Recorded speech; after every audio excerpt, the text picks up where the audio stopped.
প্ৰভাত মোৰ মৰমৰ ছাত্ৰ ছাত্ৰীসকল, তোমালোক কেনে আছা? নিশ্চয় ভালেই আছা নহয়? আজি তোমালোকক মই কি পঢ়াম? 11 নম্বৰ পাঠটি। 11 নম্বৰ পাঠটি পঢ়াবলৈ লৈছোঁ।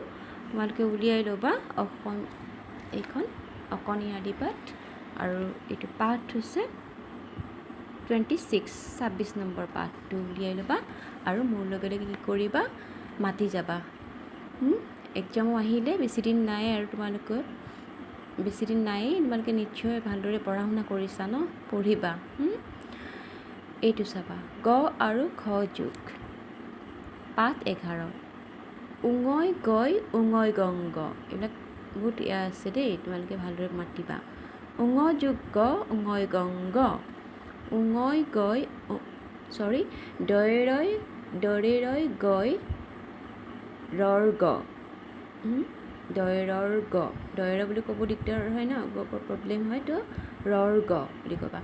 দয়ৰ যোগ গ ৰৰ গ, তেন্তে দ যোগ গ দয় গ গ। উঙই খয় উঙই ঘংঘ, উঙ যোগ ঘ উঙই ঘংঘ, ল যোগ গ লয় গল গ। এইটো চাবা, দয় ঘয় দয় ঘ ঘ, দ যোগ ঘ, কি দ? তেন্তিয়া দ, তেন্তিয়া দয় ঘয় সমান তেন্তিয়া দয় ঘ ঘ, তেন্তিয়া দ যোগ ঘ দয় ঘ ঘ, কি দয় ঘ ঘ? তেন্তিয়া দয় ঘ ঘ। ঠিক আছে। অংগ মাতি যাবা, অংগ, বলগা, গংগা, সংঘ, খৰ্গ, শৃংগ। জংঘা, লংঘন, লংঘন মানে কি হৈছে? কিহবাৰ প্ৰতি সন্মান বা বিবেচনাৰ অভাৱ।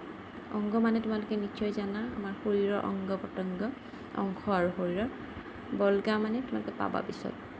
সংগটো হৈছে কোনো খেল বা কোনো এটা কাৰ্যৰ, মানে কোনো এটা উদ্দেশ্য আগত ৰাখি কিছুমান ব্যক্তিৰ দ্বাৰা এটা সংগঠিত কৰা গোট, তাকে কয় সংগ। এইবিলাক তোমালোকে পাবা। এইটো মাতিবা, জংঘা, লংঘন, উদ্গতি, উদ্গতি মানে আগুৱাই যোৱা ন, ভংগীমা মানে অংগী ভংগী, দেহৰ মানে কিছুমান কাৰ্যকলাপ, আৰু তুমি কেনেকৈ খোজকাঢ়িছা, কেনেকৈ কথা কোৱা, এইবিলাক অংগী ভংগী, এইবিলাক ভংগীমা।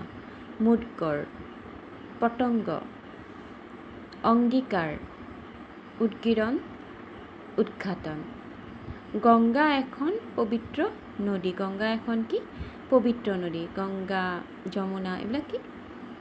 নদী হয়, আৰু গংগা এখন কি হয়? পবিত্ৰ নদী। তাত কিছুমান কাৰ্য কৰিলে, কিছুমান মানুহে কি কৰে, এয়া কোনোবা ঢুকালে, কোনোবা মৰিলে, মানে কোনোবা ঢুকালে তেওঁৰ অস্থি গংগাত উটুৱাই দিলে মানে কাৰ্যসিদ্ধি হয় বুলি কয়, মানে কামটো মানে শুদ্ধ হোৱা বুলি ভাবে,